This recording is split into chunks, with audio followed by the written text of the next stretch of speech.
Please, she whispered, her fingers clutching his shirt with desperate strength. Please don't make me go back to him. The cowboy's jaw tightened, his weathered face illuminated by the orange glow of sunset bleeding through the barn's wooden slats. He'd seen that look before, pure, animal terror in a woman's eyes, the kind that came from knowing exactly what waited for her if she stepped 1 foot outside his protection. Before we embark on this incredible journey together, I have a small heartfelt favor to ask. Please subscribe to my channel, give this video a thumbs up. It costs you nothing but means the world to me. And let me know in the comments which beautiful corner of the world you're watching from. Your support truly makes all the difference. He'll kill me this time, Nate. I know it. I saw it in his eyes when he... Her voice cracked, the bruises on her throat testimony enough to whatever horrors she'd endured. Behind them, the sound of approaching horses rumbled like distant thunder. 3 riders, maybe 4, coming fast.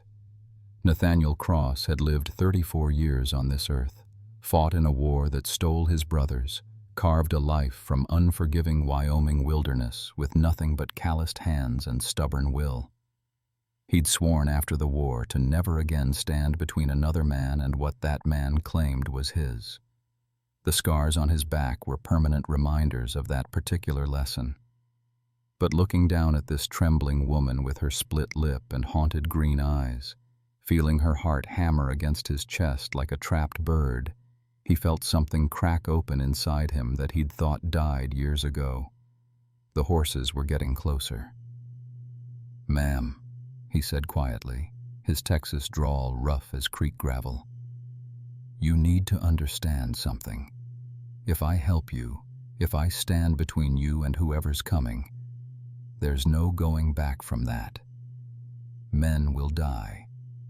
Possibly me. Possibly you." She lifted her chin, and despite the fear swimming in her eyes, he saw steel beneath it. The kind of strength that survives when it should break. "Then let them come," she said, her voice steadier now. "Because I'd rather die free than live one more day as Thomas Ridley's wife."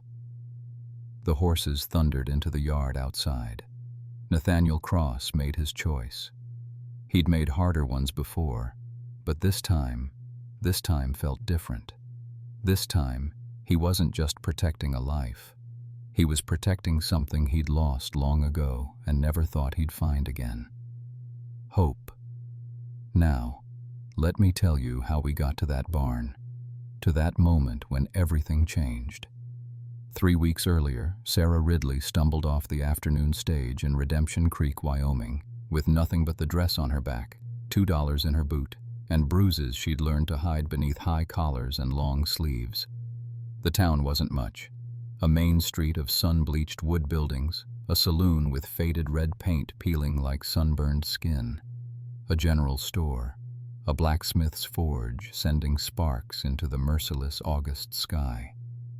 Dust devils danced in the street, and the air tasted of heat and horse, and something wild she couldn't name. She'd left Boston 6 years ago as a school teacher's daughter with dreams of Western adventure. She'd married Thomas Ridley 3 months after arriving in Denver, believing his charm and his promises of a ranch in Montana. She'd learned too late that some men wore their violence like a second skin, hidden until you were too far from home to run. But today, finally, she'd run. The bruises around her throat were fresh, 2 days old, from when he'd decided her dinner wasn't hot enough, her gratitude wasn't sufficient, her very existence was an affront. She'd waited until he passed out drunk, taken what little money she could find, and bought a ticket to anywhere his reach couldn't follow. Or so she'd hoped. "You look like you could use a meal, miss." The voice came from an older woman sweeping the porch of the general store, her eyes sharp but not unkind. "When's the last time you ate something?" Sarah's stomach answered with an embarrassing growl. She couldn't remember. Yesterday? The day before? "I don't have much money," Sarah admitted, hating the weakness in her voice. The woman, 50s, gray-streaked hair pulled tight, wearing a practical calico dress, studied her for a long moment. Sarah had learned to recognize that look, the one that saw too much and drew conclusions. The woman said. "Come inside. Name's Martha Pritchard. My husband runs the store." Inside it was cooler, smelling of coffee and leather and salt pork. Martha disappeared into the back and returned with bread, cheese, and an apple. "Eat," she commanded. "Then you're going to tell me what brings a well-spoken Eastern woman to Redemption Creek with bruises on her neck and fear in her eyes." Sarah's hand went involuntarily to her collar. Martha's expression softened. "Child, I've been married 40 years. I know the difference between a woman who's running to something and a woman who's running from something. Question is, how far behind you is he?" The bread tasted like salvation. Sarah forced herself to eat slowly, to not shame herself by devouring it. "Far enough, I hope. I can't go back." "Does he know where you went?" "No. He was unconscious when I left. But Thomas has connections, friends. He'll look for me. She stopped, her throat closing.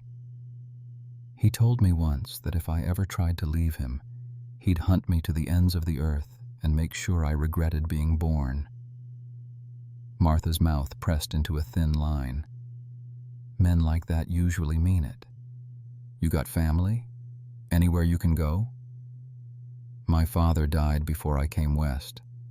My mother remarried and moved to California. She and her new husband made it clear I wasn't welcome. The old wound still ached. I have no one. Then you need protection, and you need work." Martha leaned against the counter, thinking. "There's a man about 5 miles north of here, Nathaniel Cross. Runs a ranch by himself. Well, had 2 ranch hands, but they moved on last month. He came through yesterday looking to hire help. Kitchen work mostly, some cleaning. He's not much of a cook, and the place is probably a disaster. Pays fair, I hear. Keeps to himself, but he's got a reputation for being decent. Honorable, if you understand me." Hope fluttered weakly in Sarah's chest. Would he hire a woman? If you can cook and aren't afraid of hard work? Maybe. He's particular, though. Doesn't suffer fools or gossip. Martha pulled out paper and a pencil, drawing a rough map. "Follow the north road. You'll see a wooden arch after about 4 miles, says Cross Ranch carved into it. Simple enough." Sarah folded the map with trembling fingers. "Thank you, Mrs. Pritchard. I don't know how to repay your kindness." "Survive," Martha said simply. "That's payment enough. And Sarah?" She waited until Sarah met her eyes. "If trouble does come looking for you, Nate Cross isn't the kind of man who runs from a fight. But he's not the kind who looks for one either. Be honest with him. He'll respect that." 20 minutes later, Sarah was walking north on a dusty road, the sun beating down on her borrowed bonnet, her feet aching in boots never meant for such distance. The landscape stretched endlessly, rolling prairie grass, distant mountains purple against the horizon, sky so blue it hurt to look at, beautiful and terrifying in its vastness. Around the 4-mile mark, she saw the arch. Cross Ranch, carved in simple letters. The road beyond led to a collection of buildings, a main house, barn, chicken coop, corral.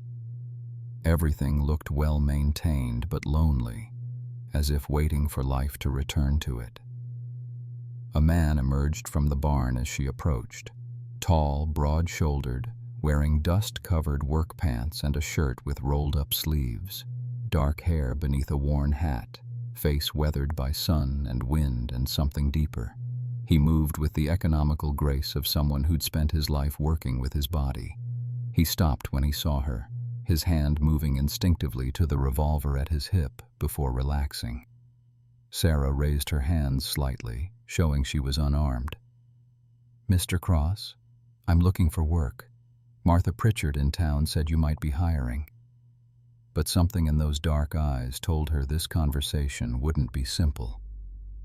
Nathaniel Cross looked at the woman standing in his yard like she'd materialized out of thin air, and his first thought was, trouble. He'd learned to recognize it. Trouble wore many faces, but it always had the same eyes. Eyes that looked over shoulders, that cataloged exits, that carried weight no person should have to carry alone. This woman had all three. "You walked from town?" His voice came out rougher than he intended. He wasn't used to conversation anymore, especially not with women who appeared unannounced on his property. "Yes, sir." She lowered her hands but kept them visible, which he appreciated, showed sense. "Mrs. Pritchard mentioned you needed kitchen help. I'm a good cook, clean. I can tend a garden, mend clothes, manage household accounts. I'm educated. My father was a teacher, and I work hard." She was reciting qualifications like a woman at an auction, trying to sell herself before the bidding started. It made something uncomfortable twist in Nate's chest. "That's a long walk in this heat without water." He nodded toward the pump by the house. "Drink, then we'll talk." She moved carefully, not turning her back on him entirely. Smart. The high collar of her dress covered her neck, but when she bent to work the pump, the fabric shifted. That's when he saw them. Fingerprints, dark purple, circling her throat like a necklace. Nate's hands clenched involuntarily.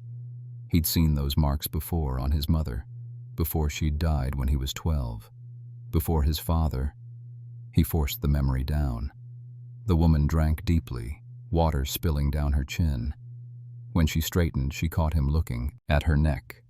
Her hand flew up to cover it, shame coloring her cheeks. "I'm sorry, Don't apologize," Nate cut her off. "Not for that, never for that."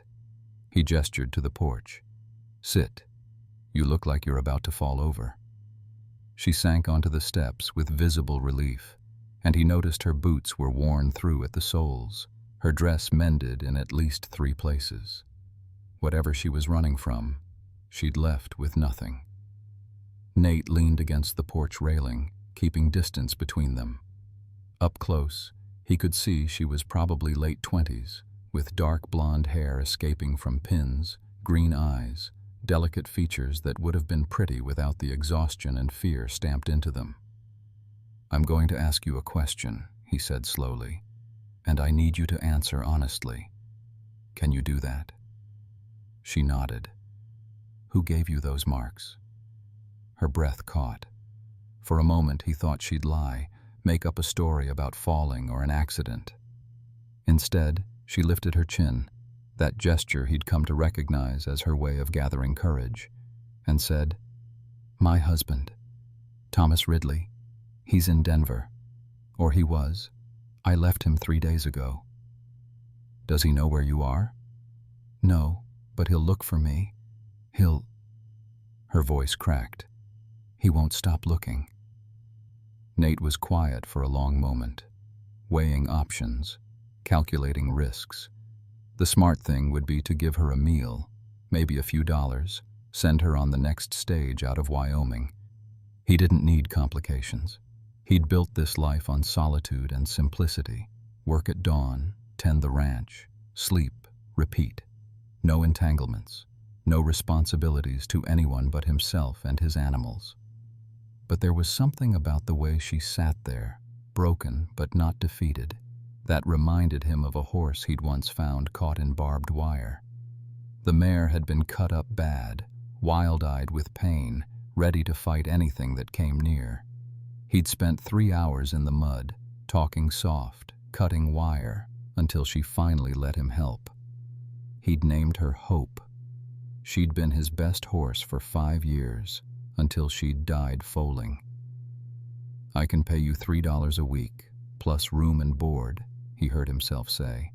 "You'll sleep in the spare room off the kitchen. Door has a lock. You'll cook 3 meals a day, keep the house, tend the garden, help with chickens if needed.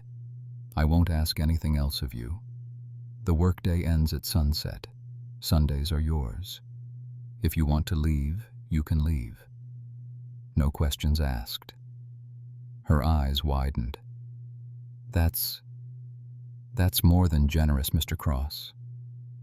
It's fair. He pushed off the railing. But you need to understand something. I keep to myself.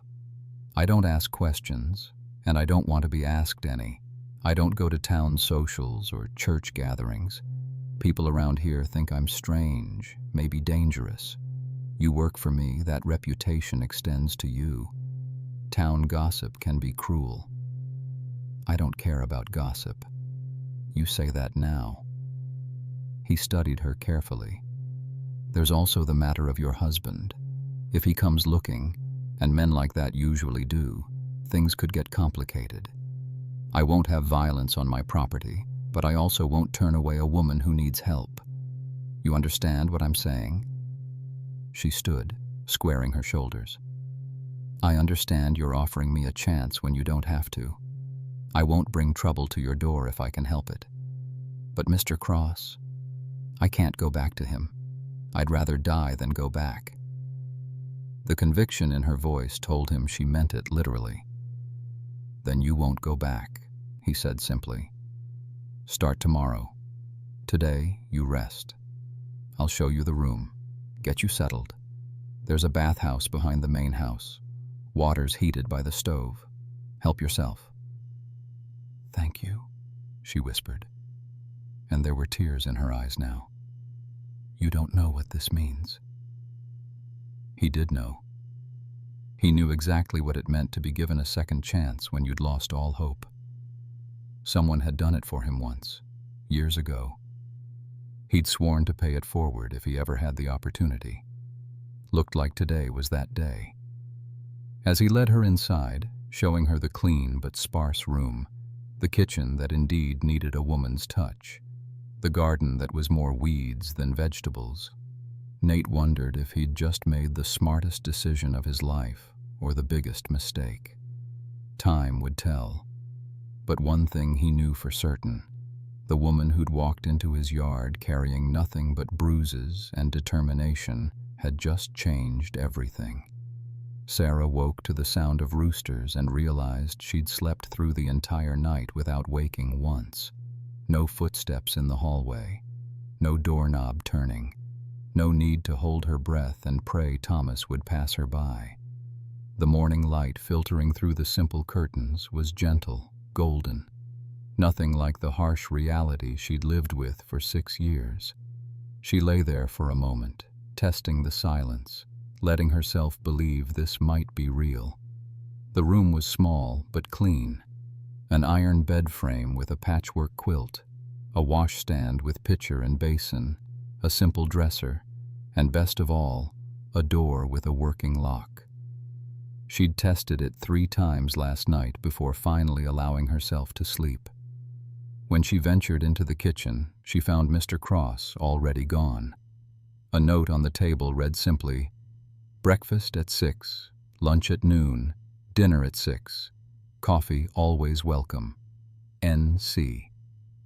The man wrote like he spoke. Economically, no wasted words. Sarah surveyed the kitchen with a critical eye. It was functional but neglected. Dishes piled in the dry sink, dust on every surface, cupboards that probably hadn't seen organization in years. The iron stove was quality, though, and someone had left fresh wood stacked beside it. She rolled up her sleeves and got to work. By the time 6 o'clock arrived, she'd scrubbed every surface, organized the cupboards, found an apron hanging on a peg, and prepared breakfast. Eggs from the hen house, bacon from the smokehouse, biscuits made from the stores in the pantry, and strong coffee. Mr. Cross appeared exactly at 6, removing his hat at the door. He stopped when he saw the table set with food, blinking like a man who'd forgotten what a proper meal looked like. "Is something wrong?" Sarah asked, suddenly worried she'd overstepped. "No, it's just..." He sat down slowly. "Been a while since someone cooked for me. Smells good." They ate in silence. Sarah kept her eyes on her plate, hyper-aware of every movement, every breath. Old habits died hard. With Thomas, she'd learned to read moods, to predict violence before it erupted, to make herself small and invisible. "You don't have to do that," Mr. Cross said quietly. She looked up. "Do what?" "Make yourself disappear. This is your kitchen, your space. You eat at this table like you belong here because you do, understood?" Something in her chest loosened slightly. "Yes, sir." "And stop calling me sir, Nate's fine." "Then you should call me Sarah." He nodded, a ghost of a smile touching his weathered face. It transformed him, made him look younger, less haunted. "Sarah it is." The routine established itself over the next few days. Nate worked the ranch from dawn to dusk, mending fences, tending cattle, breaking a new horse, endless tasks that came with managing land alone. Sarah transformed the house, room by room, scrubbing away neglect and bringing order to chaos. She discovered he was a man of few words but consistent actions. He left his boots outside without being asked. He washed his hands before meals. He thanked her for every meal, even though she worked for him. He never raised his voice, never slammed doors, never did any of the 100 small things that used to make her flinch. On the 4th day, she found him in the barn, doctoring a cow's infected hoof. He worked with gentle hands, talking low to calm the animal. "Need any help?" she asked from the doorway. "Can you hold her head? Talk to her? Keep her calm?" Sarah approached carefully. The cow was huge, wild-eyed, but she remembered what her father had taught her years ago. Animals responded to calm energy. She placed her hand on the cow's neck, started humming an old lullaby. Nate looked up, surprised. "That's working. Keep going." By the time he'd cleaned and bandaged the hoof, Sarah had moved from humming to singing softly. When he released the cow, the animal walked away without panic. "You're good with animals," Nate observed, washing his hands in a bucket. "My father kept a small farm in Massachusetts. Before..." She trailed off. "Before?" "Before he died. Pneumonia. I was 19. Nate was quiet for a moment. "I'm sorry. Losing family young. It changes you." There was weight in his words, a story he wasn't telling. Sarah recognized it because she carried her own untold stories. "What happened to your family?" she asked, then immediately regretted it. "I'm sorry, that was inappropriate." "2 brothers," he said, staring at something beyond the barn walls. "Lost them both in the war. Another brother died of typhoid when we were kids. My mother died when I was 12. My father..." His jaw tightened. "Doesn't matter. He's gone too." "So you're alone." "So are you." The truth hung between them, heavy and undeniable. 2 people, both carrying scars, both trying to build something from the wreckage of their pasts. "Nate?" Sarah's voice was hesitant. "The woman in town, Mrs. Pritchard. She said you had a reputation for being honorable. Was she right?" He turned to look at her directly, and his eyes were dark, serious. "I try to be. Don't always succeed. But I'll tell you this. I won't hurt you, Sarah. Won't lay a hand on you in anger. Won't raise my voice. Won't make you feel small or scared or worthless. That's not who I am." "How do I know that?" "You don't. Not yet. Trust isn't given. It's earned. I aim to earn yours."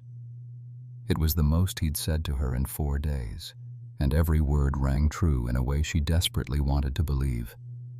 That night, for the first time since arriving, she left her door unlocked.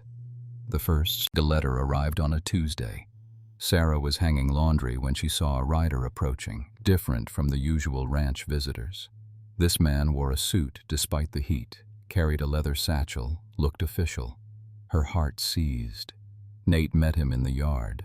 Sarah couldn't hear the conversation, but she saw Nate's body language shift, saw him take an envelope, saw the way his face hardened as he read whatever was inside.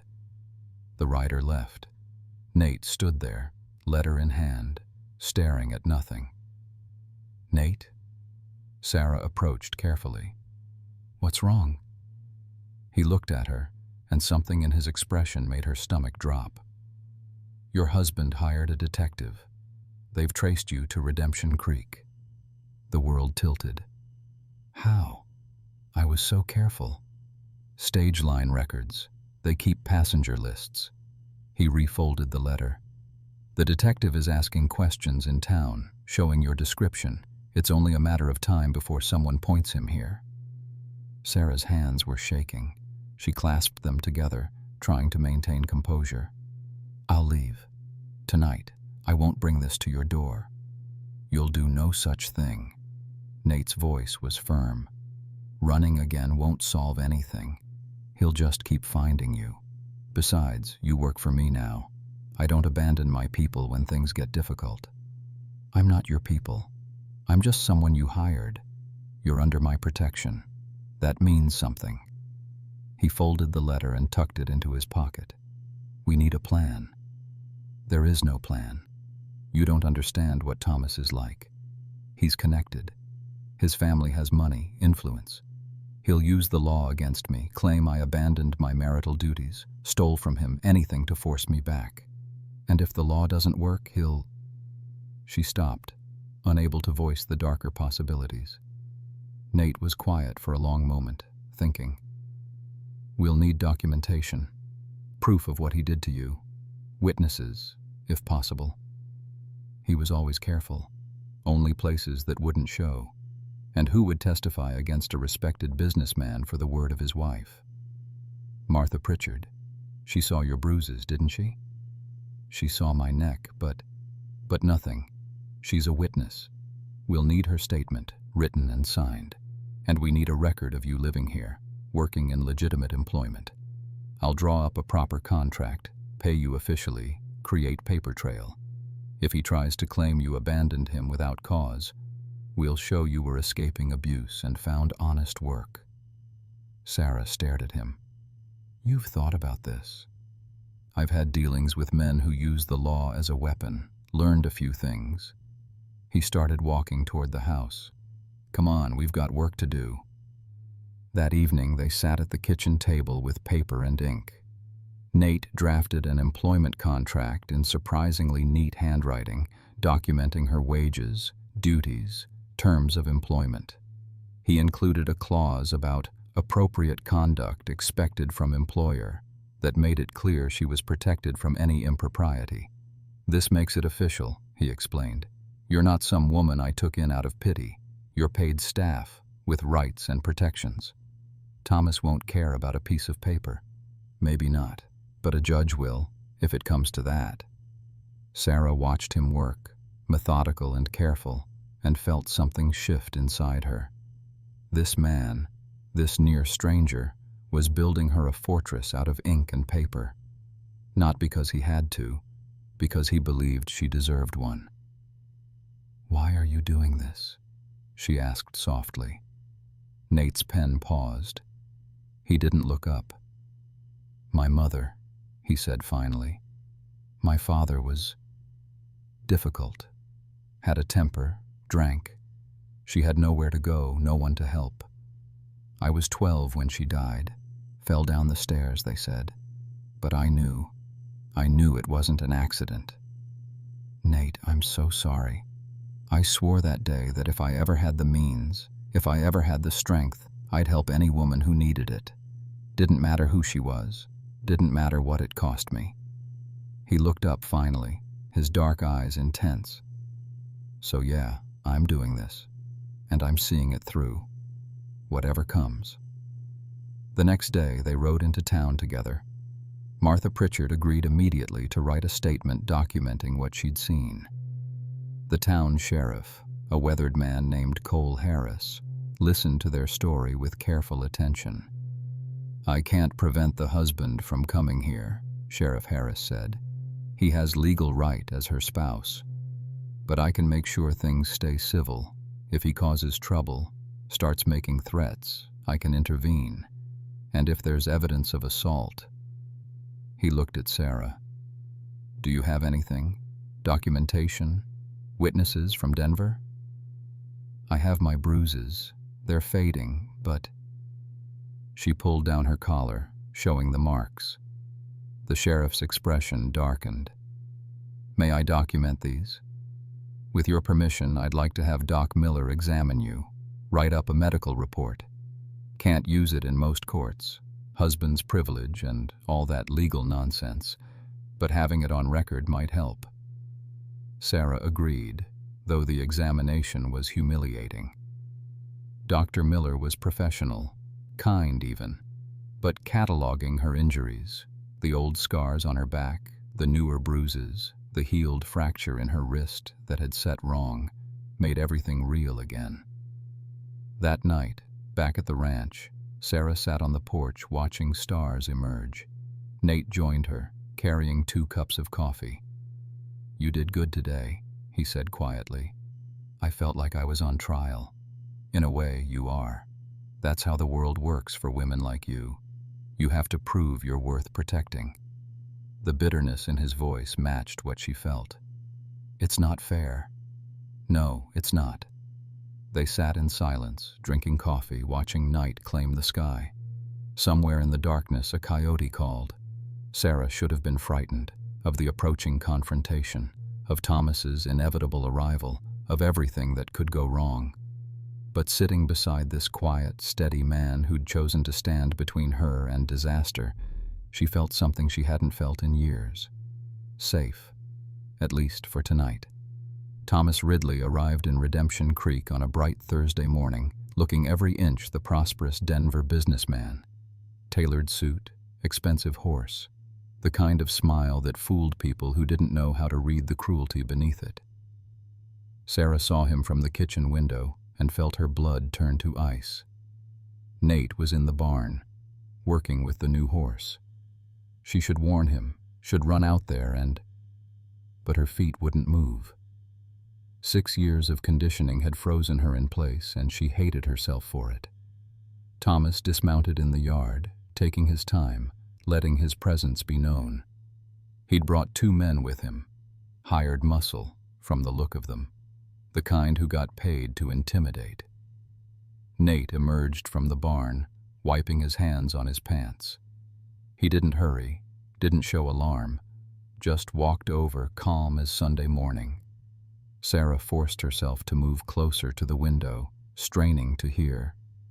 "You must be the rancher," Thomas said, his voice carrying that false friendliness she knew too well. "Thomas Ridley from Denver. I believe you have something that belongs to me." "Not sure what you're referring to." Nate's voice was flat, giving nothing away. "My wife, Sarah. I've been informed she's working here." "Got a woman working in the kitchen, yes. Hired help, paid staff. Nothing belonging about it." Thomas's smile tightened. "She's my wife, Cowboy. That makes her my property under the law. I'm here to collect what's mine." "Funny," Nate said, still calm. "Way I understand it, marriage makes 2 people partners, not owner and owned. And the woman in my house? She's got bruises around her throat shaped like a man's hands. You know anything about that?" The false friendliness dropped from Thomas's face like a mask falling away. "What happens between a man and his wife is no one's business. Now bring her out here or I'll have the sheriff." "Already talked to the sheriff. He's aware of the situation. Got documentation too. Medical reports, witness statements, employment contracts. You want to make this a legal matter, we can do that. But I promise you, it won't go how you think." Thomas stepped closer, and Sarah saw the violence coiling in him, recognized the signs. "You don't know who you're dealing with, Cowboy. I have connections, lawyers. I can make your life very difficult." "I'm sure you can." Nate didn't move. didn't show fear. But I fought in a war where better men than you tried to kill me. I'm still here. They're not. So maybe consider that before you start making threats on my property." For a long moment, the two men stared at each other. Sarah could see Thomas calculating, weighing his options. He wasn't used to people standing up to him, especially not rough cowboys who should have been intimidated by his money and status. "This isn't over," Thomas finally said. Sarah, come out here. Stop hiding like a coward." Sarah's hands clenched on the windowsill. Every instinct screamed at her to obey, to go out there, to apologize and submit and... No more. She walked to the door and stepped outside. Nate glanced back at her, concern flickering across his face, but she kept walking until she stood beside him. Not behind, not cowering, but beside. Thomas's face lit up with false relief. "Sarah, sweetheart, there you are. I've been so worried. Come on, we're going home." "No." The single word hung in the air like a gunshot. Thomas's expression darkened. "What did you say?" "I said no." Sarah's voice shook, but she forced herself to keep talking. "I'm not going back, Thomas. I'm not your property. You're my wife. I'm a woman who you beat and terrorized for 6 years. The words erupted from her, years of silence breaking like a dam. "You choked me until I lost consciousness because I didn't smile enough. You broke my wrist because dinner was late. You told me every day that I was worthless, stupid, lucky you even bothered with me. And I believed you. God, help me, I believed you." Thomas's face was turning red. "You ungrateful. Everything I gave you. Everything I provided. You gave me bruises and nightmares. You provided fear and pain." She was shaking now, but she couldn't stop. "Well, I'm done. I'd rather scrub floors for the rest of my life than spend another day as your wife." "Sarah."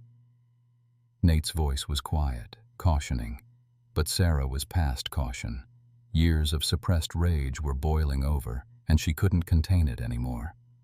Thomas took a step forward, his hand raised, and stopped cold, because Nate had moved between them, and there was a revolver in his hand, not pointed at Thomas, but present, unmistakable. "I think it's time for you to leave," Nate said quietly. "You wouldn't dare. Try me." There was something in Nate's voice, something cold and final. "I told you I fought in a war. You know what that means? Means I've killed men before. Means I know exactly what it looks like when someone stops breathing. Means I've got no illusions about violence and what it costs. So when I tell you to leave my property, I suggest you listen." Thomas looked between them, Sarah standing defiant, Nate standing protective, and seemed to realize he'd lost this round. "Fine," he spat. "But this isn't over. I'll get a court order. I'll have the law on my side. You'll be branded an adulteress, living in sin with this." "We're not living in sin," Sarah said. "I'm his employee. I have a contract, documentation, witnesses. Try to drag me through court, Thomas, and I'll tell every judge, every lawyer, every newspaper exactly what kind of man you are."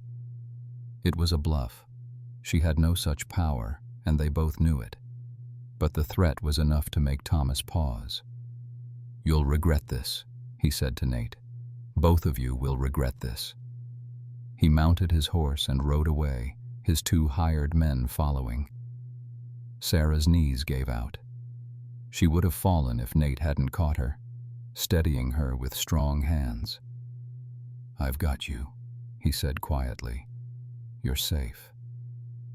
But as they stood there watching the dust settle, both of them knew the same truth. Thomas Ridley wasn't the type of man who accepted defeat. The nightmares started that night. Sarah jerked awake to her own screams, tangled in sweat-soaked sheets, heart hammering like she'd run for miles. For a terrible moment, she couldn't remember where she was. Denver, the locked bedroom, Thomas's footsteps. Then she heard Nate's voice outside her door. "Sarah, You all right? She forced herself to breathe, to remember. The ranch, safety, locked door that she'd unlocked but nobody had violated. I'm fine, she called, but her voice shook.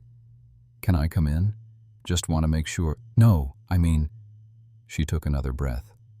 I'm fine, truly. Just a nightmare. A long pause. Then, all right. I'm right down the hall if you need anything. His footsteps retreated. Sarah sat in the darkness, hugging her knees, forcing down the fear that threatened to choke her. She'd stood up to Thomas today, faced him down, felt strong for the first time in years. And now, alone in the dark, she was falling apart. The next morning she found Nate already in the kitchen, making coffee. He glanced at her, taking in the dark circles under her eyes, the exhaustion in her movements. Didn't sleep much, he observed. No. Want to talk about it? Not particularly. He nodded, accepting that, and poured her coffee. They sat in silence for a while, comfortable now with each other's quiet presence. I used to get nightmares too, Nate said finally. After the war. Still do sometimes. You're standing in a field and suddenly there's smoke and screaming and blood, and you can't remember if it's memory or real. Takes a while for your heart to believe you're safe. Sarah looked at him, seeing the shadows in his eyes. How long until they stopped? They didn't stop. They got less frequent, less intense. Some nights are worse than others. He wrapped both hands around his coffee cup. Point is, you're not weak for having them. You survived something that should have broken you. Your mind's just trying to process that. I thought I was so brave yesterday, standing up to him, saying all those things. You were brave. Then why am I falling apart now? Because brave isn't the same as fearless. Brave is being terrified and doing it anyway. What you did yesterday, that took real courage. He met her eyes. Don't let the nightmares convince you otherwise. The words settled into her chest, warming something cold and frightened inside her. Over the next few days, they fell into a new routine, one that accounted for the threat hanging over them. Nate taught Sarah to shoot, his old service revolver, worn but reliable. She was hesitant at first, but he was patient, showing her stance, grip, breath control. Not about being a gunslinger, he explained. It's about having options. If someone comes at you and I'm not there, you need to be able to protect yourself. Sarah proved to be a surprisingly good shot. Something about the focus required, the steady breath, the moment of control. It calmed her racing thoughts. You're a natural, Nate said, sounding impressed. Better than most men I've seen. My father taught me when I was young, before my mother found out and made him stop. Said it wasn't ladylike. She lined up another shot, squeezed the trigger, clean hit. She was wrong about a lot of things. They also made plans. If Thomas came back with the law, they'd have documentation ready. If he came back with hired guns, they had Sheriff Harris's promise of support. If he came back at night, they had weapons and locks and each other. You really think he'll try again? Sarah asked one evening as they reinforced the barn door. Men like him don't give up easy. He lost face when you stood up to him. That matters more than you might think. Nate tested the new bolt. He'll come back. Question is when and how. I'm sorry I brought this to you. You didn't bring anything to me. He brought it to you. There's a difference. He straightened, wiping his hands. Besides, maybe I needed this. Needed what? Trouble? Needed a reason to start living again instead of just existing. The words hung between them, loaded with meaning neither of them was quite ready to acknowledge. That night, Sarah had another nightmare, worse than before. This time, she did cry out, did fumble for the gun Nate had insisted she keep in her nightstand. When she heard footsteps outside her door, she almost pulled the trigger before recognizing his voice. "Sarah, it's me. It's Nate. You're safe." She lowered the gun with shaking hands. "I could have shot you, but you didn't. You identified your target, remembered your training. That's good. I'm sorry I keep waking you. Stop apologizing." He was quiet for a moment. "Want me to sit outside your door? Just for tonight? Sometimes having someone nearby helps." She should say no, should maintain proper distance, appropriate boundaries. But the truth was, she was terrified of going back to sleep, of slipping back into those dark dreams where Thomas's hands were around her throat and she couldn't breathe. "Yes," she whispered. "Please." She heard him settle against the wall outside, heard the soft thump of him getting comfortable. "I'm right here," he said. "Not going anywhere." Sarah lay back down, and for the first time since Thomas had appeared, she felt her heart rate slow. There was something deeply comforting about knowing someone stood between her and the darkness. Not just physically, but willingly. Because he chose to, not because he had to. She slept until dawn without another nightmare. The attack came on a moonless night, 2 weeks after Thomas's first visit. Sarah woke to the smell of smoke. For a heartbeat, she thought it was part of a dream. Then she heard crackling, saw orange light flickering through her window, and terror seized her completely. "Fire!" she screamed, scrambling out of bed. "Nate!" She rushed into the hall just as Nate emerged from his room, pulling on boots. "Get out," he ordered. "Front door, now. Don't stop for anything." "The horses?" "I'll get them. Go." Sarah ran outside and saw the barn was engulfed in flames, fire climbing the walls like something alive and hungry. The horses were screaming inside, panicked. Nate was already running toward it, and Sarah's mind supplied horrifying images of him trapped, burning. No, not him. Not after everything. She grabbed buckets, started working the pump.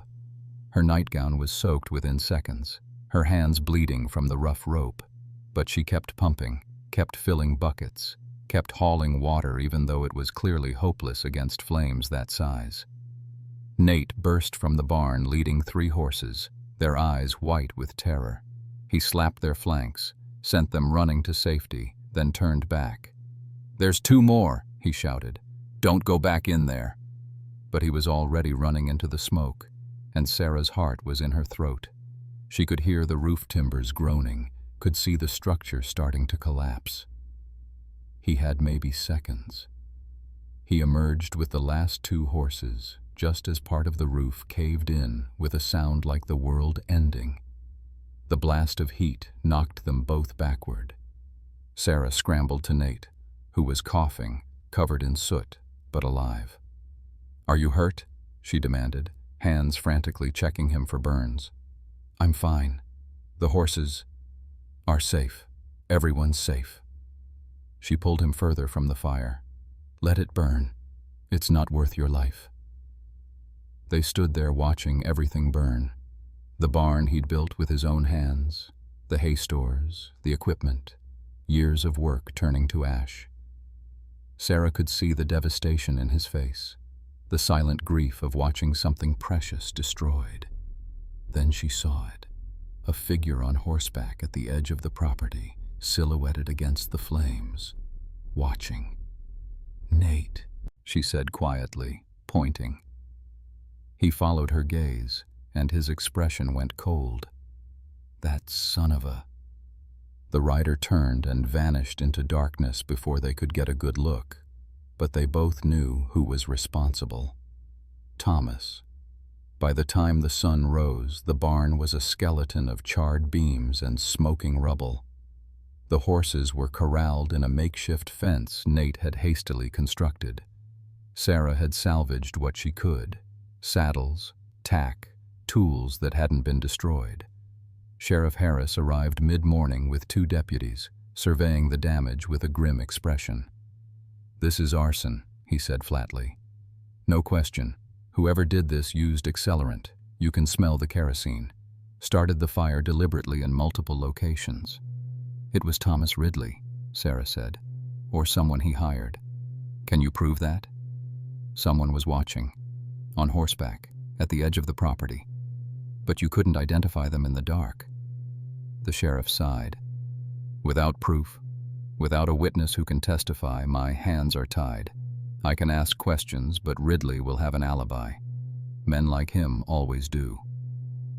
So he just gets away with it? Nate's voice was tight with controlled rage. Burns down my property, terrorizes a woman, and faces no consequences? I didn't say that. Sheriff Harris met his eyes. I said my hands are tied legally, but if I were you, I'd start keeping watch at night. Document everything. And if someone tries this again and you happen to catch them in the act. He let the implication hang. After the sheriff left, Nate and Sarah stood in the wreckage of the barn. The morning sun was harsh, showing every detail of destruction. I'm so sorry, Sarah whispered. This is my fault. Everything you've lost. Stop. Nate's voice was firm. This is his fault, not yours. Never yours. But he did it because of me.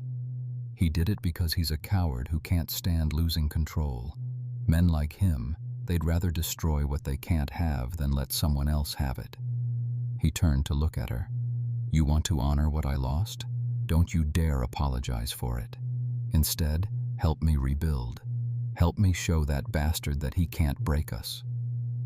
Something fierce blazed to life in Sarah's chest. All right, then let's rebuild. They worked all day in the ruins, salvaging what could be saved, planning what would need to be replaced. Neighbors came by, word had spread, offering help, materials, labor. Apparently, Nate wasn't as disliked as he'd implied. People respected him, even if they didn't know him well. Martha Pritchard arrived with food and supplies, pulling Sarah aside. You know this is just going to get worse. I know. That man won't stop until he gets what he wants, or someone stops him. I know that too. Martha studied her for a long moment. You've changed. When you came to my store, you looked like a frightened rabbit. Now you look like someone ready to fight. I'm tired of running, tired of being afraid. Sarah looked at where Nate was working, his strength evident in every movement. And I'm not alone anymore. That makes all the difference. That night they took turns keeping watch. Sarah took first shift, sitting on the porch with the revolver in her lap, watching shadows. Nate relieved her at midnight, and she tried to sleep but couldn't. She found him an hour later, still on the porch, staring into darkness. Can't sleep either? He asked without turning. Too much thinking. She sat beside him. Nate, what if he comes back with more than fire? What if next time he... Then we deal with it, together. I don't want you hurt because of me. He finally looked at her, and in the lantern light his eyes were intense. Sarah, you need to understand something. I'm not doing this because I have to. I'm doing this because I want to. Because for the first time in 10 years, I have something worth protecting. Someone worth protecting. Her breath caught. Nate, I'm not saying this to make you uncomfortable. I'm saying it so you understand. You're not a burden. You're not trouble. You're... He stopped, as if surprised by his own words. You're important. To me. Sarah felt tears prick her eyes. You're important to me too. They sat in silence after that, watching the darkness together, and Sarah realized that somewhere between the terror and the fighting and the standing side by side, something had shifted between them. Something that might have been called love, if either of them had been brave enough to name it. Rebuilding a barn in late summer heat was brutal work, but Nate attacked it with determined focus, as if by rebuilding he could prove something to himself. Sarah helped however she could, fetching tools, bringing water, even climbing the frame to hand up boards when Nate's neighbors came by to help. She'd shed her proper Eastern lady manners like a snake shedding skin, working in practical clothing she'd sewn from old shirts, her hair bound up, her hands developing calluses. "You've got good instincts," Nate told her one afternoon as she helped square a corner. "Most people can't read a level worth a damn, but you've got it naturally." "My father taught me. He believed daughters should learn practical skills, not just embroidery and piano." "Smart man." "My mother disagreed. She thought it made me unmarriageable." Sarah smiled bitterly. "Turns out she was right, in a way. Thomas hated that I could fix things, understand accounts, think for myself. He wanted a doll, not a partner. Then he was a fool." Nate hammered in a nail with 3 solid strikes. "Any man who wants a woman without a mind is asking for a boring life." Sarah laughed, surprising herself. She couldn't remember the last time she'd laughed freely, without fear of consequences. They worked in compatible silence for a while, the rhythm of construction almost meditative. Then Sarah noticed Nate favoring his right arm, saw the bandage beneath his rolled-up sleeve. "You're hurt. Why didn't you say something?" "It's nothing. Burned it pulling the horses out." Doc looked at it. "Let me see." "Sarah, let me see." He sighed but held out his arm. The bandage was filthy, probably needed changing hours ago. Sarah unwrapped it carefully, revealing an angry burn along his forearm. "This needs fresh dressing. Come inside." In the kitchen, she cleaned the burn with gentle hands, applied salve, rewrapped it with clean bandages. Nate watched her work, his dark eyes unreadable. "You've done this before," he observed. "Thomas used to get drunk and hurt himself. Or I'd get hurt and have to patch myself up without letting anyone know." She tied off the bandage. "I got good at field medicine by necessity." "Sarah, I know what you're going to say, that I survived, that I'm strong. But Nate, sometimes I don't feel strong. Sometimes I feel like I'm one step away from breaking entirely. But you haven't broken. That's what matters." She looked up at him, at this man who'd become so important to her in such a short time. "You saved my life, you know. Not just from Thomas. From myself. From giving up." His hand came up, hesitating, then gently cupped her cheek. It was the first time he'd touched her beyond the necessary, beyond helping her up or steadying her. His palm was rough with calluses, warm, alive. "You saved mine too," he said quietly. "I was just going through motions before you came, working until I was too tired to think, sleeping, waking up, doing it again. Not living, just existing. You changed that." Sarah's heart was pounding. They were close enough that she could see the silver threaded through his dark hair, the scar above his eyebrow, the way his eyes darkened when he looked at her. "Nate, The sound of approaching horses shattered the moment. They sprang apart, and Sarah saw fear flash across Nate's face before it settled into grim determination. "Get the gun," he said quietly. "Go to your room. Lock the door. I'm not leaving you. Please." His eyes met hers. "I can't think straight if I'm worried about you. Just this once, do what I ask."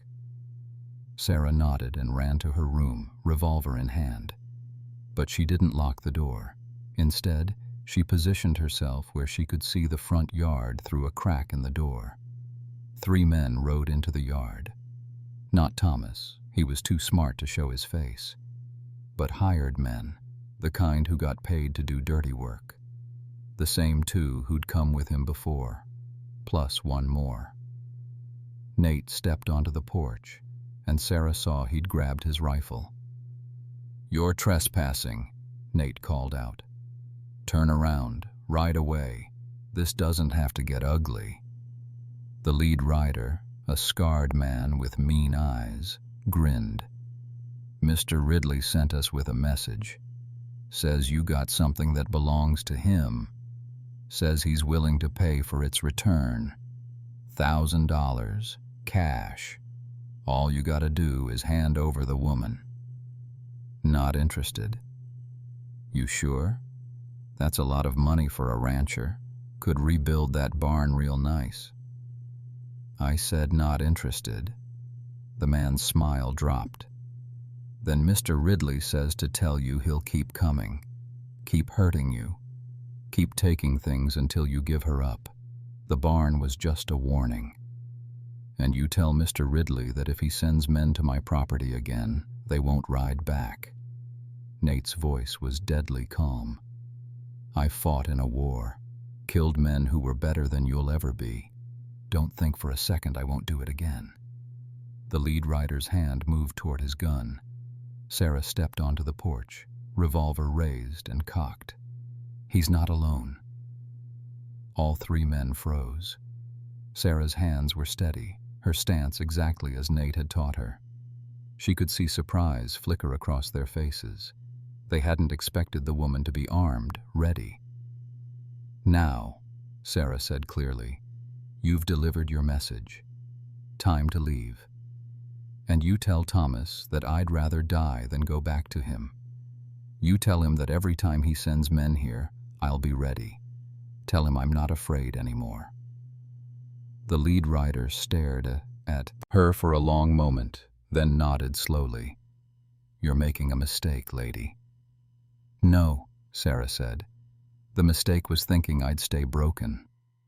They rode away, and Sarah lowered the gun with shaking hands. Nate was beside her instantly, steadying her.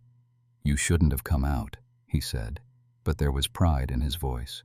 "I told you, I'm done running." That night, as they kept watch together, Nate said quietly, "This is going to come to violence. You understand that? Thomas won't stop. Eventually, someone's going to have to make him stop." "I know. You ready for that? For what might have to happen?" Sarah thought of 6 years of terror, of bruises and broken bones and spirits slowly crushed.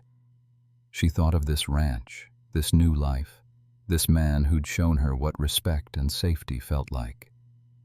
"Yes," she said, "I'm ready." The waiting was worse than anything. 3 days passed. 4.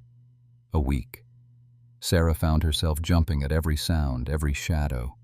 They kept watch in shifts, slept in fits and starts, lived with constant vigilance. The barn was almost finished. Neighbors had rallied, contributing time and materials, as if they'd collectively decided that Nate Cross deserved their support. Sarah suspected Martha Pritchard had spread the word about what was really happening, and the community had chosen sides. On the 8th day, Sheriff Harris rode out with news. "Thomas Ridley checked into the hotel yesterday," he said, accepting coffee on the porch. "Brought 10 men with him, all armed, all the kind who sell their guns to the highest bidder." 10, Nate repeated flatly. "Said he's here on business, establishing that he's got legitimate reasons to be in town, making it hard to run him out without proof of wrongdoing. He burned my barn. Can't prove it. He's got witnesses saying he was in Denver that night." The sheriff set down his cup. "I'm telling you this because I want you prepared. He's planning something, I can feel it. And when it comes, it's going to be more than you and Sarah can handle alone." After the sheriff left, Nate and Sarah sat in heavy silence. "We could leave," Sarah said finally. "Run. Start over somewhere he can't find us." "He'd find us. Men with money and rage always do. Besides," Nate looked at the ranch, at everything he'd built. "I'm tired of running too." "Then what do? We make a stand. Here. Now. On our terms." That evening, they prepared. Nate brought out his war weapons, guns he'd kept wrapped and oiled for years, never expecting to use again. He taught Sarah loading techniques, firing positions, how to reload quickly in combat. "If it comes to shooting," he said, "don't hesitate. Don't think. Just act. Hesitation gets you killed." "I've never killed anyone, Nate." "Hope you won't have to. But if it's you or him, Sarah..." His eyes were intense. "You choose you. Promise me." "I promise." They also prepared defenses, reinforced doors, positioned weapons throughout the house, created escape routes if needed. Nate even buried a small cache of supplies and money in a waterproof container, just in case. "If something happens to me," he said, marking the spot on a map, "you dig this up, get to the stage, go as far as you can. Nothing's going to happen to you." "Sarah, no." She grabbed his hand. "Nothing is going to happen to you because we're both getting through this, together."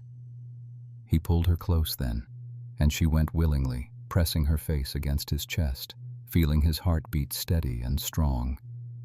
They stood like that for a long moment, neither speaking, both understanding that this might be all the time they had. "Sarah," Nate said quietly, his voice rough, "if we survive this, if we get through to the other side, I want you to know that these weeks with you have been the best of my life.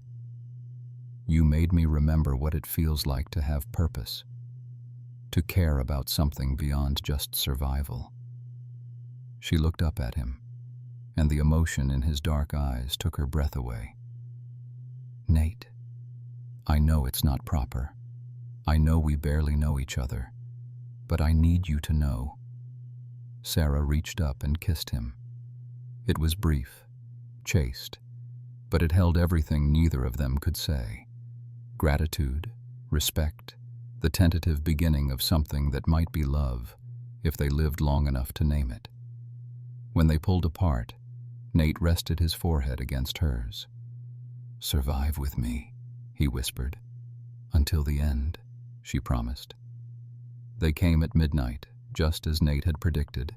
Sarah woke to his hand on her shoulder. "They're here," he said quietly. 10 men, just like the sheriff said, surrounding the house.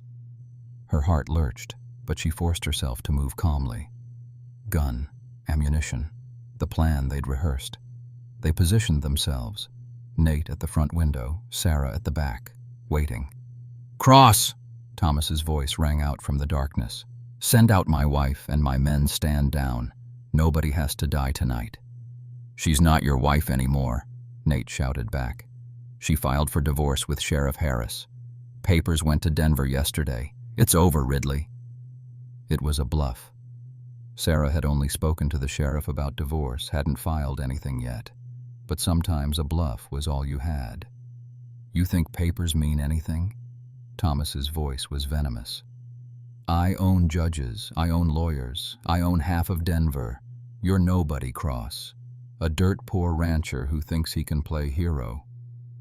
But you're going to die tonight, and Sarah's going to watch, and then she's coming home with me."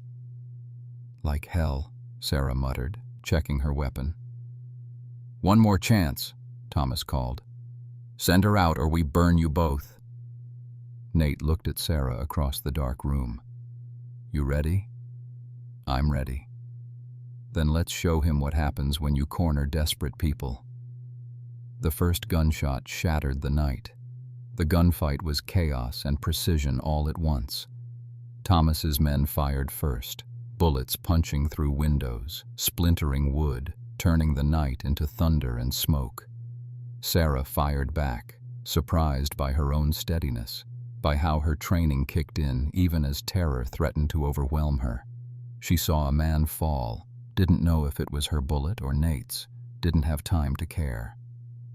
"Reload!" Nate shouted from across the room. Her hands moved automatically, eject spent cartridges, load new ones, cock, aim, fire. Again, again. The rhythm of survival.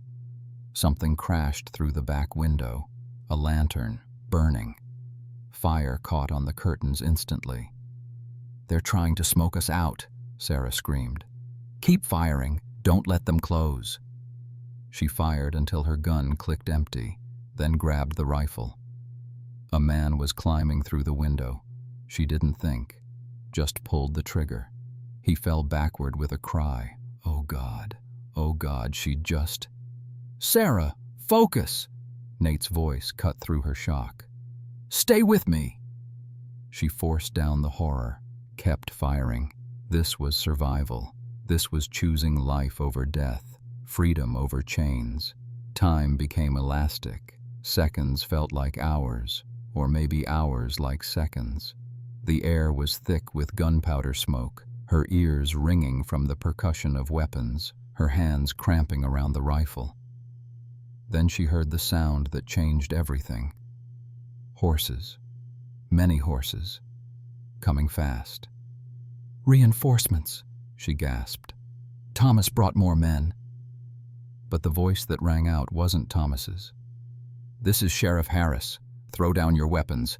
Anyone fires another shot, you'll answer to me." The shooting stopped.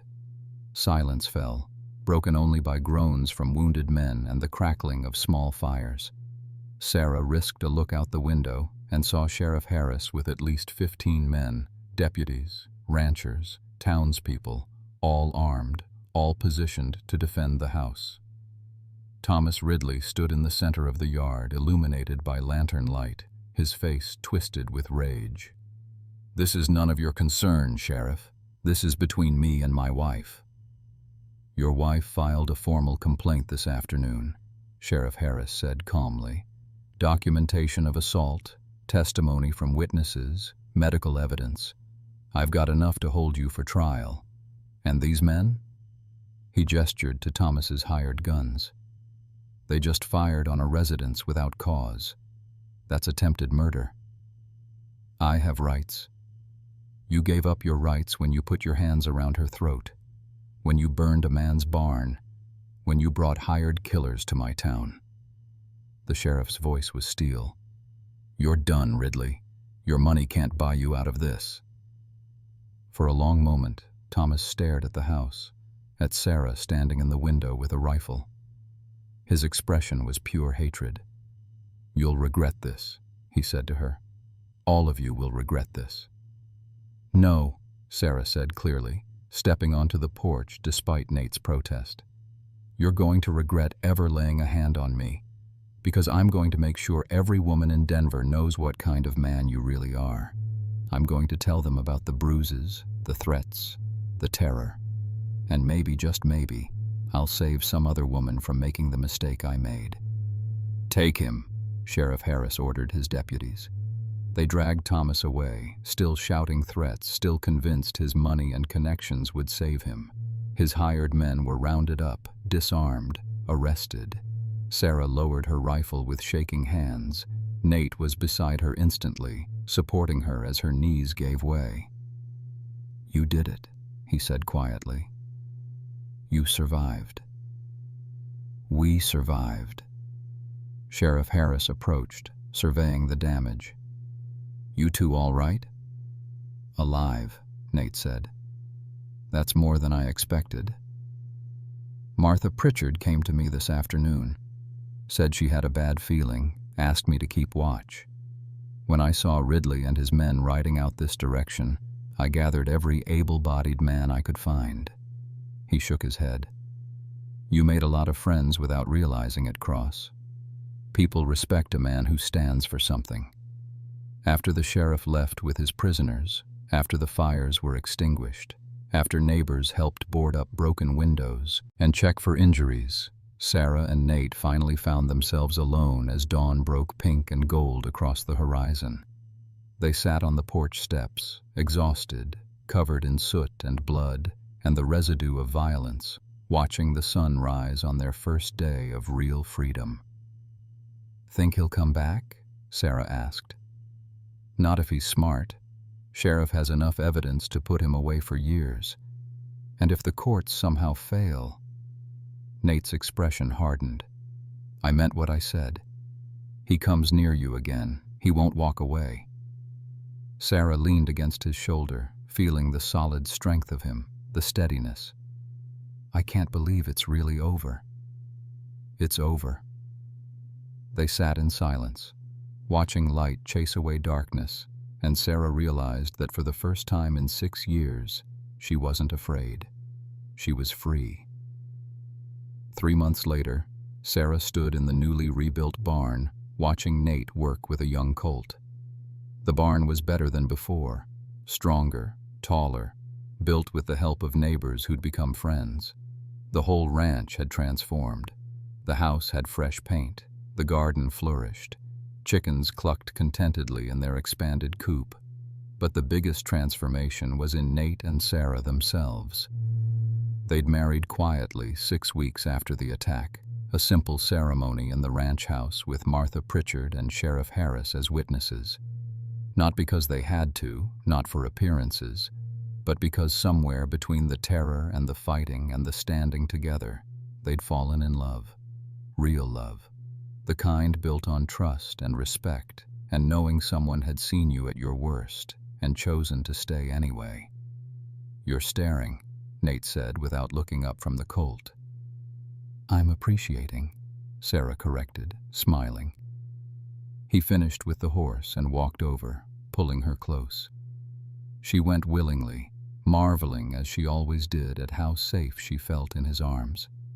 How different this was from everything she'd known before. "Letter came today," he said, "from the court in Denver. Thomas got 5 years for assault, arson, and attempted murder. His family's business is being investigated for fraud. He's finished, Sarah. Can't hurt you anymore."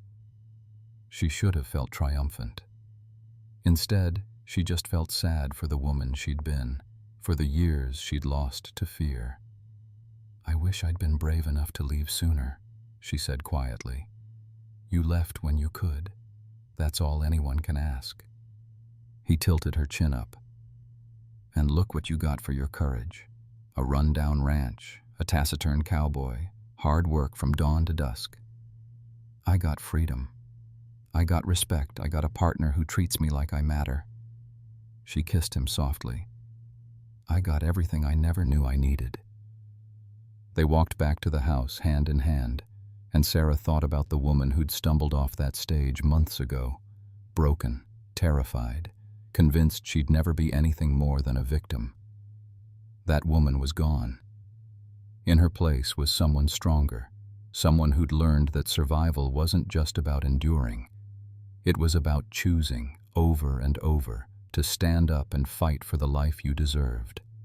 The happy ending wasn't perfect.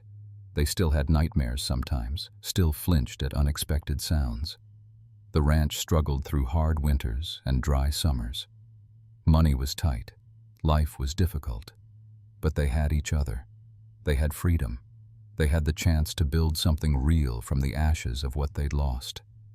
And sometimes that imperfect, hard-won happiness was better than any fairy tale. That evening, as they sat on the porch watching sunset paint the sky orange and gold, Sarah said, "Do you ever regret it? Taking me in that day?" Nate was quiet for a moment, considering. "I regret that you had to run in the first place. I regret that I couldn't protect you from what came after. But take you in?" He squeezed her hand. "Best decision I ever made. Even though it nearly got you killed? Especially because of that. Because it reminded me what I was living for." He looked at her, and his eyes held all the love and respect she'd never thought she'd find. "You gave me a reason to be brave again, Sarah. That's worth more than a safe, quiet life. So if you're out there, trapped in a situation that feels hopeless, remember this: you're stronger than you think, braver than you know. And somewhere, there might be someone willing to stand with you when you're ready to stand up for yourself. You just have to take that first, terrifying step." Sarah did, and it saved her life. Thank you for staying with us through Sarah and Nate's journey. If this story touched your heart, please hit that subscribe button and like this video. Your support helps us bring more stories to life. Share your thoughts in the comments below. What moment resonated most with you? Until our next tale, remember that courage isn't the absence of fear, it's choosing to stand despite it.